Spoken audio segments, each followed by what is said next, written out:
What's up, guys? Today for our level 30 castle, we're going to be starting off with Ocylix. Good old player from the closed beta, used to be level 30 as well. So we'll jump into it on my archer. He's got a level 30 archer as well. A lot higher hit points and resistances, but lower DPS than I have, which if he has a trap castle will work in his favor. If he has mostly a minion castle, it should be a little bit easier for me. So let's just take a look to see what he's got. Is this what passes for a castle these days?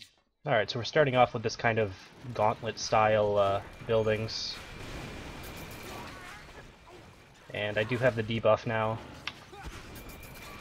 So it looks like he's just got, I'm gonna have to keep an eye out for springboard traps. Since there's so many traps here, I'm actually just gonna try to run past it, see if I can find like a zone bit back in here somewhere that I can actually fight things on. Because a lot of his minions will die to traps. So it's probably correct for me to go forward. And I'm just gonna see if I can continue to go forward here. Now you'll see kind of he's using Stairmasters instead of the IMAX, and that's good for him because he's at a high level. As you can see, they're doing 300 damage a hit, and this only happens at level 28 and above. So actually 28 is the max for Stairmasters nowadays. They used to be 32, I think. So I'm actually just skipping a lot of this because I know I'm not going to be able to fight it, and I want to see the most of his castles I can. Those Stairmasters are going to be difficult unless I can kite them, so as of right now I'm just trying to get as far into the castle as possible, and then if I can get to a boss room that doesn't have many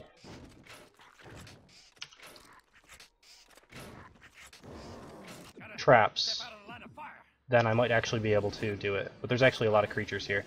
Alright, so I'm just going to try to get to the back of the castle. At this point, I have one potion remaining, and I'll see if I can actually do this. But webmasters are pretty tough for me to deal with without having bear traps. I keep saying that, and I keep not using bear traps, but I'm hoping that it's a level thing and not really the fact that I'm using bear traps or not.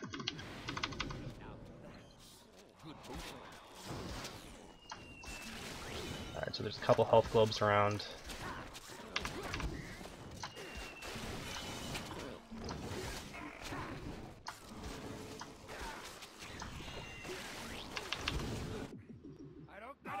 Alright, so I ended up dying.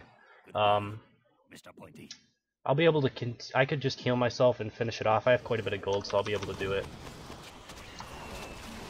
If I die again, I'll probably just end, but it's a pretty good castle. I think the only weakness would be people who try to run past everything, which is just a weakness for everybody because of the hard cap and stuff like that. But I do like, Stairmasters are really good units. Once they get up to level 28, like I said, because IMAXs do about the same amount of damage at like 24 or whatever I am now. It's only one tier above, and the Stairmaster is 5 points compared to 14. So I'm going to escape the castle, but basically you should always use Stairmasters for the same purpose that you use IMAXs for at the higher levels. So that's really good. They're just really good units, and they work well in these like kind of enclosed trap areas that we see with spike tunnels and all of that sort of thing. So it's pretty good. I think your first room, like it's difficult to say if it's good or bad because the mobs that you put in it, you can kind of just run past them and they all kill themselves on the spike tunnel afterwards. But at the same point, if you run past it, you take more damage from the spike traps. So pretty good castle. We'll jump into number 2 in just a second. Alright, next up we have Lexgur. Castle level is a 20. It was validated on a knight, so for spike tunnels it'll be a lot easier for him. Although he's only level 20, so he can't really do spike tunnels that well. That's like a level 24 thing. We'll see what he's got. Also, the if this is a fire mine trap, it would be better, but it doesn't look like it's a fire mine trap. Instead, it might be, yeah, we have Zeke's over here. Basically, he's going to throw me into a jelly wall. And the idea here was to throw me into the jelly wall and make it so that I wouldn't be able to get out and then have the Zeke's hit me. The reason why I was able to get out is because I did the thing that I was talking about often here. I'm going to take a look at the setup for a second. Before I talk too much about it. It looks like it is a 4 springboard trap. Unfortunately, I did get nicked on this last one, so basically I hit the first one, and then I also got nicked right on this one as well. So I got a little bit of stun immunity off of that, and I was able to get up and use Spiral Shot to get away. That's just something that archers can do if they take both Roll and Spiral Shot at the same time. If I didn't have both of them, I could have probably walked through the jelly wall and maybe just barely hit it, and I would have been able to get enough stun immunity and have Roll off of cooldown to be able to get away as well. But it's a pretty interesting setup that you have. If you time it out well, like if the attacker times it out incorrectly and he gets in the jelly wall under the silence as well, then this could probably just kill somebody. But that's a lot of factors. Or also if they use their escape ability and have that on cooldown and in the jelly wall, then they'll probably get hit by both of the Zeeks also. So it's a pretty interesting setup. Although Zeeks did get nerfed quite heavily, that the speed at which their shots actually go off is quite a bit slower than it used to be.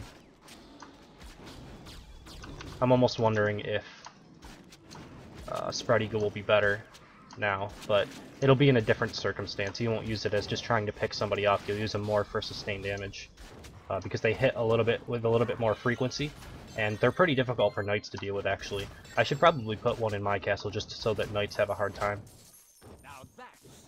Unfortunately, they could run past them, and what you would do with a Zeke in that circumstance, if you want to use them for sustained damage, and you put them on Spread Eagle, you would have one in one of those smaller corridors with a Defendatron on it, and you know, just have it on Spread Eagle. But if they just ran past them and ran past it like through the spike tunnel or something, because they can kind of ignore that damage because they have high armor, then the Defendatron would probably unlink from him, and he might survive the journey through the spike tunnel. But even if he does, I mean, without a Defendatron, he's pretty weak. So the good thing is, if they do tend to fight the creature right inside of that little zone that you put them in, if a knight has to go up to a Zeke on Spread Eagle, he can get hit by all three of the bolts because it's at point blank, so it works out pretty well. Especially if I believe he can still crit on Spread Eagle, so it can work out if you get multiple crits. You can probably kill them in almost one shot. But yeah, that's a pretty good castle. We'll jump into number 3 in just a second. Alright, and lastly we have Brithaur, castle level to 20. Looks like it was validated on an archer. Pretty decent stats for this level. We'll jump into it and see what he's got. You'll really want to work towards your level 22 upgrade though, I'm sure. 22 is a pretty good upgrade for like Fire Mine traps and Zeeks and things like that. A lot of units that are, you know, core for defense at this level get upgrades at level 22, so you'll want to rush towards that and try to get those units upgraded as quickly as possible. Alright, so some mines back in here. I'm not going to try to track them all down because I don't get stars for this anyway. Looks like there are five springboard traps here. So as an archer, if you have both abilities, or even if you don't, I guess I could show off if you don't have both of these abilities. Let's see if I can actually do this properly. So basically what I would want to do is just kind of run in here and nick the first one, and then nick the second, and then try to roll across. It didn't work nearly as well as I normally would have wanted it to, but that's the basic idea of it. I wasn't spamming the ability. I think that's the main reason why I wasn't able to get across it. But if you hit this last one, I'll see if I can get across it. Also, this is going to be heavily upgraded at level 22, so you want to do that as well. Springboard traps and fire mines both get an upgrade. So let's see if I can do this again. So you can see I get hit on the second one, and then I get a little bit of stun immunity, and I should be able to roll a little bit quicker, because basically this first one lands me right around here, and then this last one will push me on top of it, but then I'll have that little extra stun immunity. So I should be able to either roll or spiral shot off just in time before the fire mines go off. So that's the idea. Ready when you are, big guy. And this is the main issue with the hard cap, is that everything it doesn't really attack. Like the guy that you want to be defending all of your units, he's just going to be standing here not actually doing anything. And then after I kill off enough points, he'll finally come and try to defend things. But that's just the main issue, is you really need to start looking for your castles to either get more traps or to divide up the groups and have like one group maybe somewhere over here and one group also in the boss room, and just try to divide it up a little bit more, because it'll make it a lot more effective. It's also probably better to just have Defendatrons on the AoE, because 5 points is more likely to get a ticket than 15 points or whatever it is for, not 15, but That's more like it. I don't know how much Robo Shieldatrons are actually. I don't use them all that often. But yeah, that's my 2 cents about that. But yeah, definitely work towards level 22 and the upgrades there. Zeke's, Springboards, and Fire Mines are going to be your best upgrades for this castle specifically. So that is number 3, so we're going to end the video. As always, if you guys enjoyed, please subscribe. If you want to be a part of Eurocastles, you can email me at frenzycastleruns@hotmail.com. Taking level 16 and above castles, it'll take me a little bit of time to get to your castle because I'm a little bit backed up, but I should be able to get to it within a week or so. So yeah, thank you guys for watching. Hope you enjoyed it, and I will see you next time.